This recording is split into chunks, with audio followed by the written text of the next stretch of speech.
આ 2000નું છે. 6 વર્ષે મોગલે ક્યાંકથી પ્રગટાયું.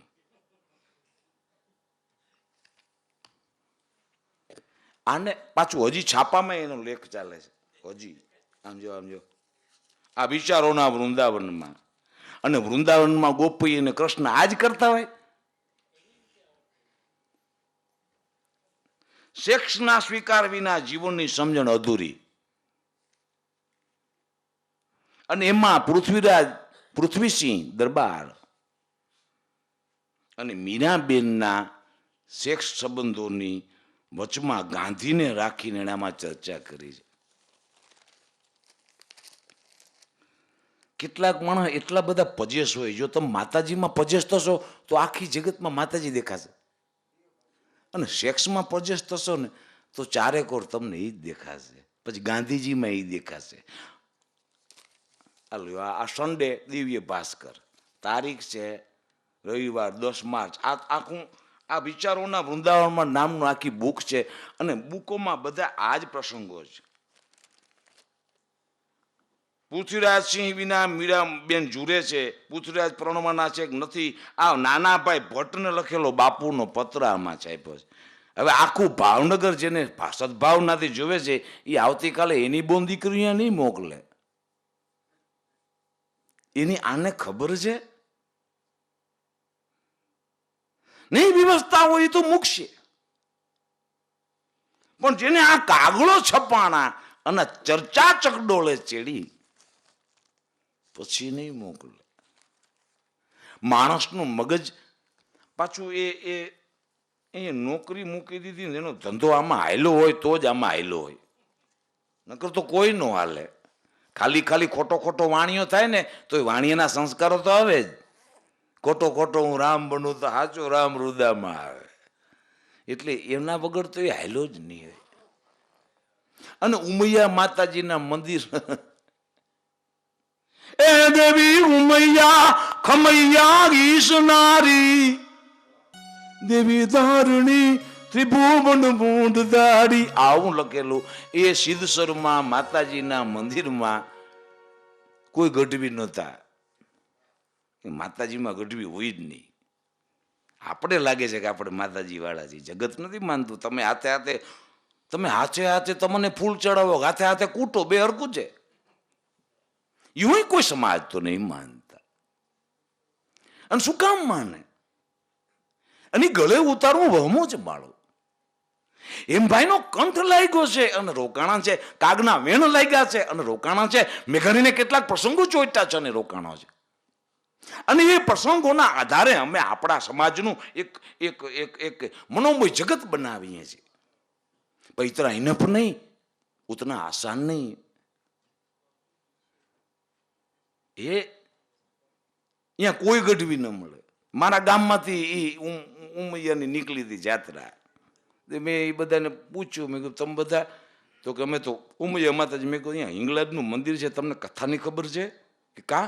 મેં કહ્યું હિંગળાજ પેલા હોમાણા સતીએ પોતાના દેહને યજ્ઞમાં અર્પણ કર્યો, તે પછી નગાધીરાજ હિમાલયના કન્યા તરીકે ઉમાનો જન્મ થયો, અને એટલું બધું તપ કર્યું એટલે એને ઉમા નામનું બિરુદ પડ્યું. ઉમા, ઓય માં, આવડું મોટું તપ કરાય, આટલું બધું તપ કરાય, એમ સંસ્કૃતમાં કાલિદાસે એને વ્યાખ્યા આપી છે. ઈશ્વરદાસજીએ એને દેવ્યાણમાં ગાયા છે. જેથી કડવો પાટીદાર એકે સૌરાષ્ટ્રના પડમાં નહોતો, તેથી ઈશ્વર ગાતા હતા. એ ઈશ્વરના આધારે એ બધો ડાયરો સૌરાષ્ટ્રમાં આવ્યો છે. હું અહંકાર દેવા નથી બેઠો, નથી ચાણનો અહંકાર લેવો. ઈશ્વર જાણે ને હું એ કડવા પાટીદાર જાણે. એને જેથી સારું લઈ ગયું હોય છે, એને કંઈ ગમ્યું હોય છે, એમાં ભરો એ કર્યું છે. મને એનું હાટું નથી વાળવું. આ તો રૂપાલો સાહેબ વળી ઈશ્વરિયા ગામમાં ભરાણો છે એટલે ઈશ્વરદાસ કરે છે, બીજો કોઈ પાટીદાર ન કરે. એટલે હાટું લેવાની વાત નથી.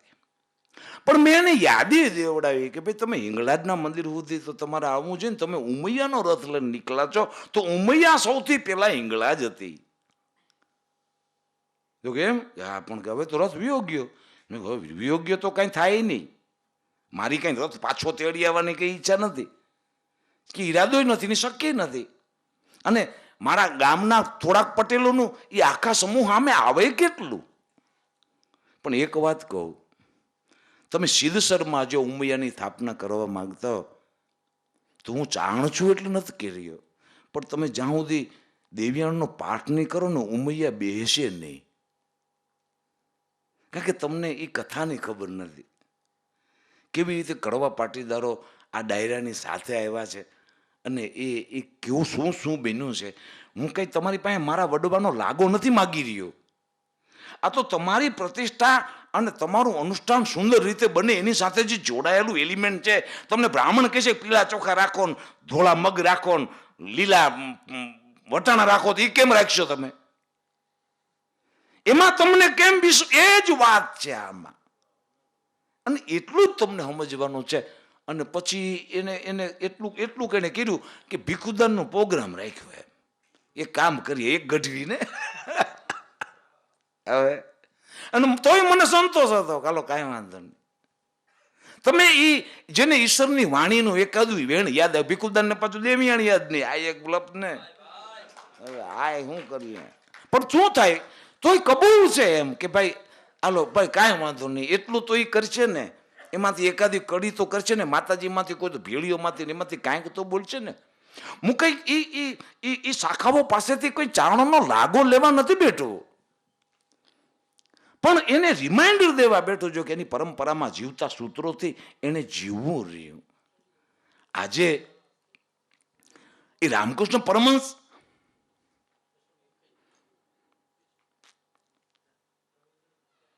વિવેકાનંદનો પત્ર છે યુરોપમાં, અહીંયા લખ્યો છે એને પત્ર. હું આવું છું, હું કેટલીક વ્યવસ્થા કરું છું, મને અહીંયા કેટલીક તકલીફો પડે છે, મારો વ્યવહારે માંડ હલાવું છું, પણ મિશન માટેના સુંદર મજાના પ્રયત્નો મારા ચાલુ રહેશે. એમાં એને એક પત્ર લખ્યો છે. આ હું કાંઈ વાંચ્યું ન હોય ને એના ભાગમાં આજ આવવાનું. આમાં એનો તકલીફ નથી, કારણ કે એને અહીંયા નજર પડે છે ને મને માળી આ નજર દીધી છે. હવે એમાં સ્પષ્ટ શબ્દોમાં લખ્યું છે કે રામકૃષ્ણ મિશનનું સેટિંગ કરતા કરતા પણ જો તમે માં શારદા મણીનું કાંઈ નહીં મૂકો તો નહીં ચલાવી લેવાય, નહીં ચલાવી લેવાય, નહીં ચલાવી લેવાય. આ વિવેકાનંદના વાક્યો છે. એને પત્રોમાં લખ્યું છે કે માં શારદા મણીનો જો એકાદી સૌથી પ્રથમ માં શારદા મણીનું નાનકડું ડેરું કરજો, એની જગ્યાનું નક્કી કરજો, પછી રામકૃષ્ણ પરમહંસનો બેલુર મઠ કરજો કે એ કાંઈ જે કાંઈ ક્ષમતાઓ દાતારોમાંથી ને આપણા સેવકોમાંથી ઊભી થશે એ કરશું, પણ સૌથી પ્રથમ માં શારદાને સ્થાપવી પડશે. એ વિવેકાનંદ અમેરિકામાંથી ઘેરાઈ ગયો છે એવા જગતમાંથી પત્રો લખે છે કે શારદા મણી વગર, માં શારદા વગર કોઈ કાળે પરમહંસને ક્યાંય બેવું નહીં ગમે અને મિશન કોઈ કાળે સફળ નહીં થાય. એવું ઓલો હાવ 1 રૂપિયાની સિગરેટ પીતો તો વિવેકાનંદ. શું કામ? ટાઢ કાઢવી કે આ દમ નહીં મારું ને તો હું ઠરી જઈશ. અહીંયા સુધીનો ઓવરકેટ પહેરતો હતો, ખાલી પ્રસંગમાં પ્રવચન કરવા જાય ત્યારે જ પોતાનો ડ્રેસ પહેરતા. પણ ટાઢમાં પોતે ઠરી જાય, ઠીમ થઈ જાય, એટલે કે આપઘાતની મનાય છે એવું સંસ્કૃતિને સમજે છે. એ જાણે છે કે ભાઈ મારું મરી જવું એ કોઈ કાળે પોહાય એમ નથી. હું અહીંયા જે એમને ઓબ્જેક્ટ લઈને આવ્યો છું. કોઈ વિવેકાનંદને કીધું અમને તમે ઉળીને આટલી બધી વાતો કરો છો તો તમે બહુ જ્ઞાની હોય તમારા દેહમાં કરો ને. અને હવે વિવેકાનંદનો જવાબ સાંભળો, સકલી તોમાર ઈચ્છા. વિવેકાનંદે કીધું કે મારા ગુરુએ મને એમ કીધું હતું કે એકવાર તું ઇન્ડિયાના આટો માર લે, સવા સૂર્યા જોઈ લે, ઇન્ડિયાની વેજા જોઈ લે. આજે આ ભાઈ સમજ્યા છે એની સામેની વાતું. આ તું ઇન્ડિયામાં એક આટો માર. ગોખલેએ પણ ગાંધીને કહ્યું તું 5 વર્ષ તું ભાગ નહીં લ્યો, તમે ઇન્ડિયાની જાત્રા કરજો. જાત્રા કરો એટલે હવા હુરિયા વેજા જ જોવા જડે, ભારતની ભૂખ ને ગરીબી જ જોવા મળે અને તમે દલિત થઈ જાઓ એવા સ્વરૂપ પાળવામાં આવે. અને વિવેકાનંદ ગાડીમાં ચડ્યો અને અરવલ્લીની ડુંગરમાળા જ્યાં પસાર મીંડી થવા તને રાણા પ્રતાપ ને મહારાણો આખો પરિવાર એ ઘોર હલ્દી ઘાટના યુદ્ધો ને એની પહેલાના હાંગાના યુદ્ધો એ સમસ્યા સુધી ભેડ્યો હતો ધ્રુજુબા. તા બાજુમાં એક મારવાડી એ વળી મીઠાઈ કાઢી, બાપુ આપ લેંગે? એટલે વિવેકાનંદ જોયું પાછો બારીમાં નહીં ના પાડીને બારીમાં મીંડો જોવા. એ તો સપનાનો માણસ હતો. માતાજીને નામે ગુરુને નામે સપના જતો અને એના સપના સાચા પડ્યા. સપના તમે ભૂંડા જોવો તો સાચા પડવાના. માતાજીને તો તમને જે થવું હોય થવાની છૂટ છે, એવી સ્વતંત્રતાની આરાધિકા છે. તમને હરામખોર થવું હોય તોય માતાજીની છૂટ છે, અને ટોપ મોસ્ટ હરામખોર તમને બનાવશે. અને માતાજી પાછું તમને તમારો આર્યો દેખાડીને કહે છે બોલ બરોબર, હવે રાજી લાય મારું નાળિયેર. એ તો કેવાની લાય મારા નિવેદ, લાય મારા ચોખા, લાય મારા લાફી, એટલું તો બોલવાની. ભવ્ય તમને થવા દેશે જેટલા પ્રકારમાં તમને જાવું હોય. કારણ કે મારું બાળક નિષ્ફળ ન જાય એ સિવાય હે માય ચાઇલ્ડ મારે કોઈ પીડા નથી, મારી કોઈ ઝંખના નથી, મારું કોઈ સપનું નથી. સર્જન નિષ્ફળ ન જાય એ સિવાય એને કોઈ ઝંખનાવો કઈ નથી. એ થોડીક વાર થી તો બોલે ઓલા એ બીજું કઈક મીઠાઈ કાઢી, બાબુ એ ચલેગા, એ થોડા નમકીન ટેસ્ટ હે. વિવેકાનંદ જોયું વળી પછી ના પાડી. વળી એ તો અરવલ્લીની ગિરિમાળામાં જોવા લઈ ગયો. ધર્માધિકારી આમાં કીધું છે એ કે હું બારી નીચે, હું જયારે આવતો હતો ત્યારે બારી નીચે ઉભો બેઠો, મેં નીચે ઓલા છોકરાને જુવાનને કીધું કે તું આવને મારી બેડ ઉપર સુઈ જા, મારે તારા બારી પાસે બેસવા દે. એટલો જુવાનને મુझे પૂછા કે આપ ક્यों सोना नहीं चाहते, आप तो बड़े हैं, बुजुर्ग हैं, आप आराम करो ना. ये कि मुझे आराम नहीं करना है, मुझे बारी के पास बैठना है. धर्माधिकारी चंद्रशेखर धर्माधिकारी કીધું. એ લોકોને જુવાને પૂછ્યું मगर आप बारी के सामने पास क्यों बैठना चाहते हैं, इस अंधेरे में आप क्या देखेंगे? ये चंद्रशेखर धर्माधिकारी કહ્યું कि मैं अंधेरा देखना चाहता हूं. ये जड़बाचरी नाखे आना, मैं अंधेरा देखना चाहता हूं. એટલે જુવાને કીધું मगर आंख बंद कर दो अपनी, अंधेरा हो जाएगा. અને चंद्रशेखरे કહ્યું આ धर्माधिकारी आंख बंद करने से कभी अंधेरा देखा नहीं जाता, अंधत्व होता है. मैं तो आंखों से अंधेरा देखना चाहता हूं. आंख બંધ કરો એટલે અંધારું ન દેખાય, અંધત્વ આવે. આંખ ખોલીને મને અંધારું જોવું છે, અને જે આંખ ખોલીને અંધારું જોતો હોય ને એને આ ડફોળ બધાયના અંધારા દેખાતા હોય કે આને ક્યાં ક્યાં અંધારું કેવા કેવાનું આવે. મારા છોકરાઓ તમારી પાસે ન ભણાવે. વિવેકાનંદને પાછું ઓલાએ કહ્યું, એ વિવેકાનંદ એ અંધારામાં અગરીવળીની માળાઓ જોઈ ગયો. તા તો એ તે દિવસે તો સેટિંગ થતા ને ટ્રેનનું એ ટ્રેનનું સેટિંગ થયું, નીચે ઉચર્યો, છેલ્લો ઉચરો તા તો ઓલો બધું પાથરીને બેઠો. બાબુ ये मिठाई चाहिए आपको, इसमें से कुछ चाहिए? અને વિવેકાનંદ જરા ક્રોધ ચડ્યો. ત્યાં પાછળ હિમાલય જેવો ટાઢો બોળ હાથ આવ્યો. બાબુ જામ ફર્યો તો એક ભાઈ ટિફિન લઈને ઉભો હતો. બોલ મેં આપકે લીએ ટિફિન લેકે આયા હું. વિવેકાનંદ એમ થયું કે ભાઈ અહીંયા કોઈક સાધુ સંતોને જમાડતો હશે આ ભાઈ, અને એની બી ટેવ હશે. એટલે કીધું કે ભાઈ આપ और कोई साधु संत को खिला दो, मुझे नहीं खाना. देखो ये मारवाड़ी भी हम मुझसे बहुत जिद कर रहा है मगर मुझे नहीं खाना. तो बोलो मेलो गेलो माणा बोल्यो, ये हवा हुरियो, ये दौड़ सूरियो, ये बोलो मैं आपके लिए ही लाया हूं, मैं और संत को नहीं खिला सकता. विवेकानंद આગળ પૂછ્યું કે क्या किसी ने खत लिखा है? વિવેકાનંદ એમ થયું ભાઈ મારા ગ્રુપોમાંથી કોઈ આને પત્ર લખ્યો હોય તો આ ભાઈ મને આ જગ્યાએ સેટિંગ થાય, સ્વામી આવે उसको टिफिन देना. तो वो लाया. एक नहीं मैं आपके लिए लाया हूं. मेरे लिए क्यों? અને બોલો બોલો कल राम जी सपने में आए थे. थार थार थार थार विवेकानंद ने काया मंडी था. कल राम जी सपने में आए थे, मुझे कहते थे ऐसी पगड़ी होगी, ऐसी आंखें होगी, उसको लिए टिफिन ले जाना. અને ખરેખર વિવેકાનંદને કડકડતી ભૂખ લાગી હતી. વિવેકાનંદે અમેરિકામાં કીધું કે મારા દેહમાં કંદો યારે ભગવાન વાતું કરે છે, મારી યાર નથી કરતો. મારા દેહમાં કંદો યારે ભગવાન, એ કંદો હતો યાનો, એની યારે ભગવાન રામજી बात कर लेते हैं. मुझसे नहीं हो रही। मैं तो ये कहने आया हूं कि जिस भौतिकवाद की ओर आप जा रहे हैं, हम 2-4 बार वहां होके आए हैं, इसलिए वहां कौन कौन से स्टेशन आए हैं उसको स्पष्ट करने आया हूं। હલો, માફ કરજો યશવંતભાઈ. યશવંતભાઈ પાસે આજે બે બાજુની જુદી જુદી વાત, સારી અને નરસી. આ સારી બાબતો અને નરસી બાબત બંને આપણી સમક્ષ છે. આપણે નક્કી કરવાનું છે આપણે આપણો વારસો આપણી સમક્ષ એમના વતી સાંભળવો છે, એમના દ્વારા સાંભળવો છે. આપણી પાસે જે વારસો છે એ વારસો સમજવો છે કે અન્ય પપ્પુ દદ્દુ જેને આજે કહીએ છીએ એ પપ્પુ દદ્દુનો સાહિત્યનો સંદર્ભો સમજવા છે. એ માટે એક અમારો નાનો પ્રયાસ છે. આપણા વિસરાતા જતા સૂરો અને જે સ્વરબદ્ધ થયેલા છે એ વિસરાતા જતા સૂરોની એક સીડીનું વિમોચન બાબુ કાકા આવી ગયા છે એટલે બાબુ કાકાના હસ્તે થઈ જાય તો બાબુ કાકાને હું વિનંતી કરું.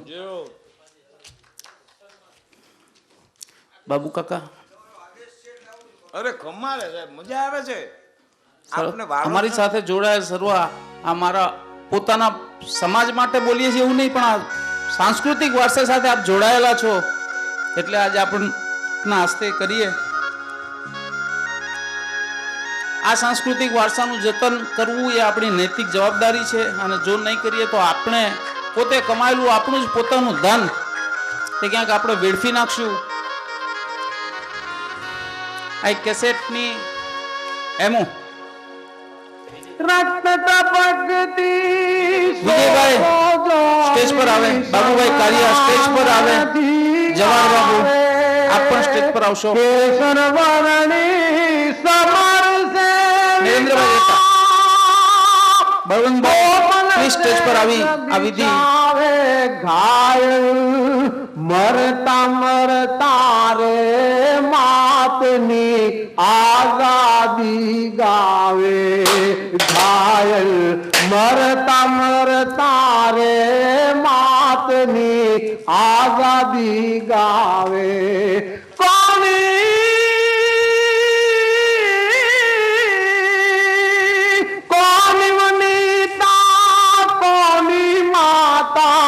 ભગીની ટોળે માળતી સોણિત વીરના પતિ સુદ વીરની રણસૈયા પર લડતી મુખદી ખમા ખમા કરતી માથે કરમી ઠોદરદી તોકે લોક મતતા રણ જો થાજો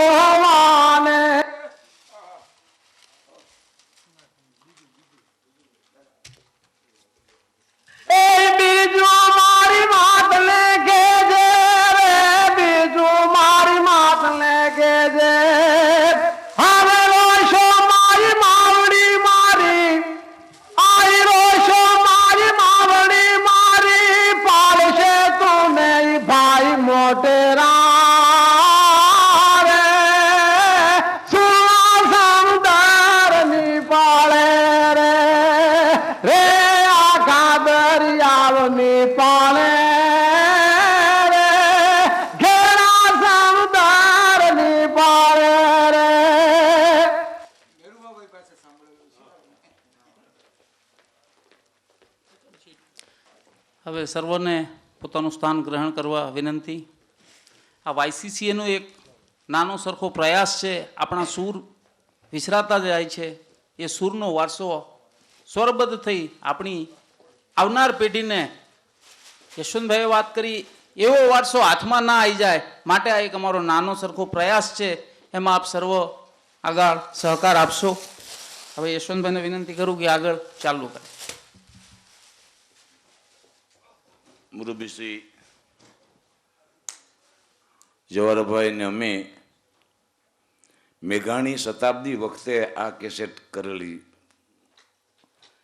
બાબુ કાકા જામનગર છે ને, ભાનુભાઈ દોશીની પરિવાર મારા પરિવાર સાથે ખૂબ અંગત સંબંધો પ્રભુલા સંગદાસ શાહના.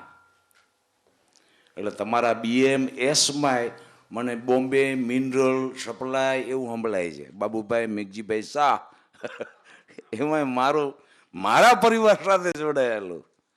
આ મને ટેવ પડી ગઈ છે, મને મારો હાંધો થાય તો જ મને હવાદ આવે છે, એટલે એ હાંધો મને ઠારે છે.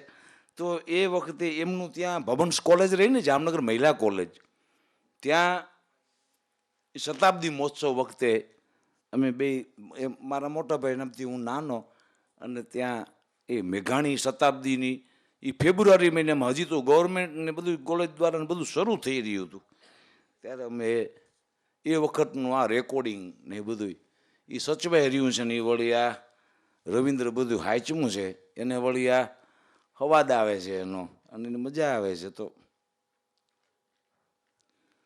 મેઘાણી બોલ્યા છે, મેઘાણી જેવી માં વાલી લાગે કે ને સાહેબ? એક ઘડી બોલું ને, અને જો તમને વહમું ન લાગે ને તો હવે પ્રોગ્રામ સાંભળવા ન આવતા, એમ કહીશ. અમોને ઘર ગતા વાલા ગતા ભાંડુ ગતા, આ એક વાગ્યો ભેરવીની આસપાસ છે આપણે. પિતાની ગોદ ભીની માતની છાયા હતી જે, ગપુરી બેન ના આસુ ભીના હૈયા ગિલોળે, માણા જ નૈન ચોલા જંપતા રામ જોલે. અમોને ઘર ગતા, અમને ઘર નહોતું, વાલા હતા, અમને કોઈ ઓળખતું નહોતું, ભાંડુ હતા ને અમારા પરિવારમાં કોઈ નહોતું. પિતાની ગોદ ભીની માતની છાયા હતી જે, ગભૂરી બેનના આંસુ ભીના હૈયા ગિલોળે, અમાણા જ નૈન જોલા જંપતા આરામ જોલે. પણ સમય નહોતો, મને એમ લાગે છે એમાંય કોક હશે ડફોળ, નકર આવું છપાય નહીં.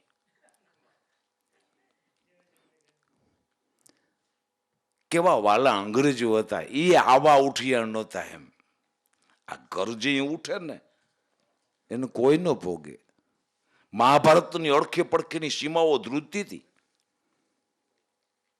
મહાભારતની અડખે પડખેની સીમાડા, તેથી ચાઇના ધ્રુજતું હતું, તેથી ઈરાન થરથરતું હતું, તેથી ગ્રીક ધમધમતું હતું, અને આફ્રિકાના પિરામિડો એવડા આકાશ જેવડા હતા પણ ઇન્ડિયાથી થરથરતા હતા. કે છોકરા માળા હાચા હતા,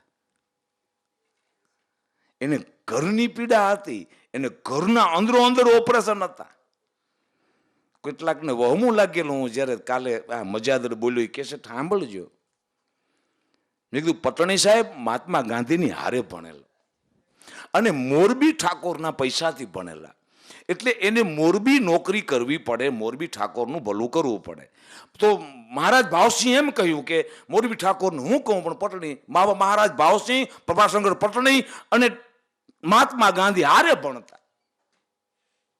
એટલે પટણી સાહેબને મોરબી ઠાકોર પાસેથી થોડોક ટેમ્પરરી પોતાના ભાવનગરની વ્યવસ્થા કરવા માટે માગી લીધેલો દીવાન.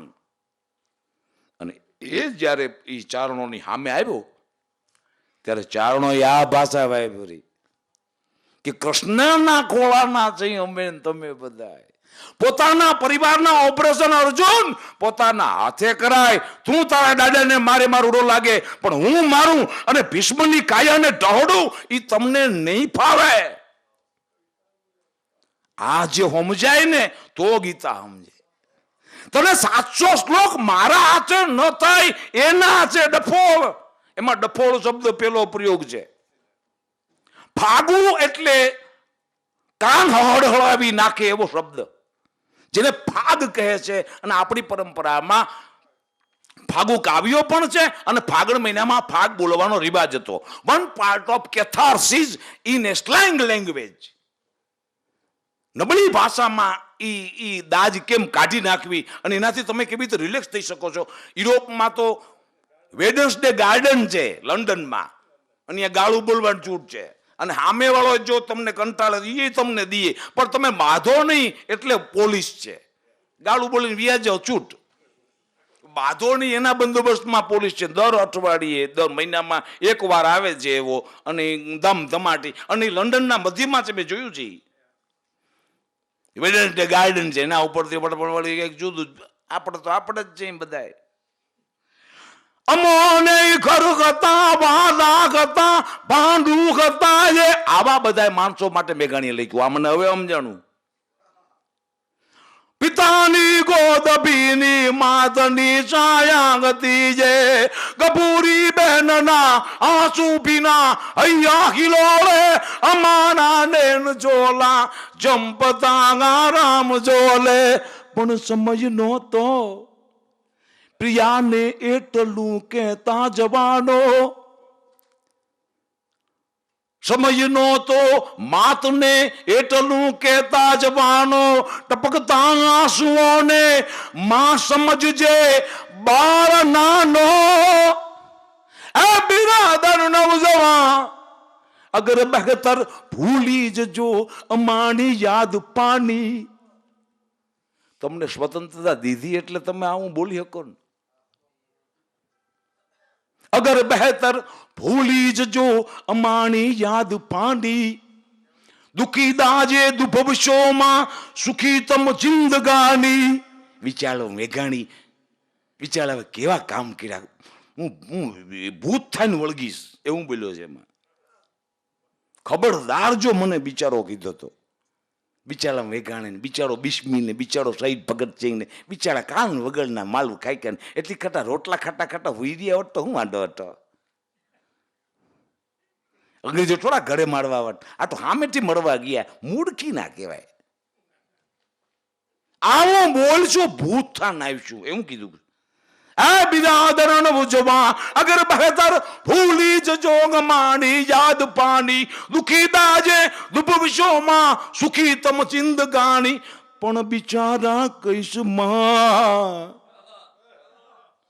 પણ બિચારા કઈશમાં લાખું ભલે ધિક્કાર દેજે. મારી જે જગ્યા તમને મળે અને એમાં તમને કંટાળો આવે એવું કાંઈ લાગ્યું હોય તો ધિક્કાર દેજો મને, પણ અમારા કર્મનો ઇનકાર કર્યો તેથી હું તમને ભરખી જઈશ એવું બોલ્યો છે. એ બિરાદર નવજવાન અગર બહેતર ભૂલી જજો ગમાની યાદ પાની, દુખી દાજે દુભવશોમાં સુખી તમ જિંદગાની. પણ બિચારા કઈશમાં કદીક સ્વાધીનતા આવી મળે વિનંતી ભાઈ છાની. જરા પણ એક સ્મરી લેજો, જરા અમોને પણ સ્મરણ કરજો જરા પણ એક નાની. આ બિરાદર નવજવાન કદીક સ્વાધીનતા આવી મળે. 4 મહિના પછી સ્વતંત્રતા આવી. માર્ચમાં મેઘાણીભાઈ વ્યા ગયા. માર્ચ, એપ્રિલ, મે, જૂન, જુલાઈ ને ઓગસ્ટમાં સ્વાધીનતા આવી. ચોથે જ મહિને માર્ચથી ઓગસ્ટમાં સ્વાધીનતા આવે છે. આ બિરાદર નવજવાન અગર બહેતર ભૂલી જજો ગમાની યાદ પાની, દુખી દાજે દુભવશોમાં સુખી તમ જિંદગાની. પણ કદીક સ્વાધીનતા આવી મળે વિનંતી બાદશાહની. અમોને પણ સ્મરણ કરજો જરા પડ એક નાની. અમોને પણ સ્મરણ કરજો જરા પડ એક નાની. અમોને પણ સ્મરણ કરજો જરા પડ એક નાની. અમોને તારે ક્યારે કઈક દુલારે નિજના સોણિત પાયા. આ બધી ભેરવીઓ જ છે. અને આવા બધા ભૂંડું બોલી જાય ત્યારે એનું ભેરવી ફેરવી દેવા, એની પથારી ફેરવી દેવા ભેરવી ગાવામાં આવતી. ભેરવી એટલે આગળ જે આડું અવળું થઈ ગયું હોય એને સીધું કરી દઈએ તે. એવી માતાજીનું નામ છે. એ જે સુપ્રીમ પાવર છે એની જગ્યા છે, કારણ કે એ મેથેમેટિકલ ઓર્ડરમાં હોય છે. ભૈરવી રાગ છે ને એ મેથેમેટિકલ ઓર્ડરમાં હોવાને કારણે, સંપૂર્ણ સાયન્ટિફિક હોવાને કારણે એનામાં એક પાવર છે કે એ અવળાને હવળું કરે, વિખાઈ ગયેલાને ભેળું કરી દઈએ એવો પાવર એ રાગમાં છે. તારે ક્યારે કઈક દુલાને નિજના સ્વાણિત પાયા. કેટલી માતાઓની આંખોમાંથી આંસુના ફુવારા ફૂટ્યા છે કે ઝંડા વધુ વધુ વધતા જે, વધુ વધુ આકાશે જાજે રે ઝંડા, એ વધુ વધુ વધતા જે અને વધુ વધુ આકાશે જાજે રે ઝંડા, એ વધુ વધુ વધતા જે, વધુ વધુ આકાશે જાજે, એ વધુ વધુ આકાશે જાજે. આ નિઠુર ગરજી આજે એના નામે ભેળા થયા છે એટલે એના વેણે આ નિઠુર ગરજી તોય કી માનસ મુકુલ ભાજબી આગુને. આ નિઠુર ગરજી તમને કદાચ એવું જરૂર પડે કે તમને તમારા મોંઘા મૂલા સંસ્કારો વેચવા પડે. આ નિઠુર ગરજી તોય કી માનસ મુકુલ ભાજબી આગુને, તો એ ફૂલ ફૂટા બી બાસ છૂટા બી સબુર બીહુને. તને ફૂલ ફૂટશે, તારી સુવાસ આવશે, તારી કીર્તિ ફૂલાય છે, પણ જરાક એનો ભરોહો રાખ કે નહીં. આટલી બધી જલ્દી જલ્દી ઉતાવળે આંબા પાકાવાની શું જરૂર છે? આ નિઠુર ગરજી તું કી માણસ મુકુલ ભાજબી આગુને, તો એ ફૂલ ફૂટા બી બાસ છૂટા બી સબુર બીહુને. તો એ ફૂલ ફૂટા બી બાસ છૂટા બી સબુર બીહુને, તો એ ફૂલ ફૂટા બી બાસ છૂટા બી સબુર બીહુને. જય હો, જય માતાજી. ગુડ નાઇટ, શુભરાત્રી, શુભેચ્છા. મરતા મરતા રે માતની આઝાદી ગાવે ઘાયલ. મરતા મરતા રે માતની આઝાદી ગાવે.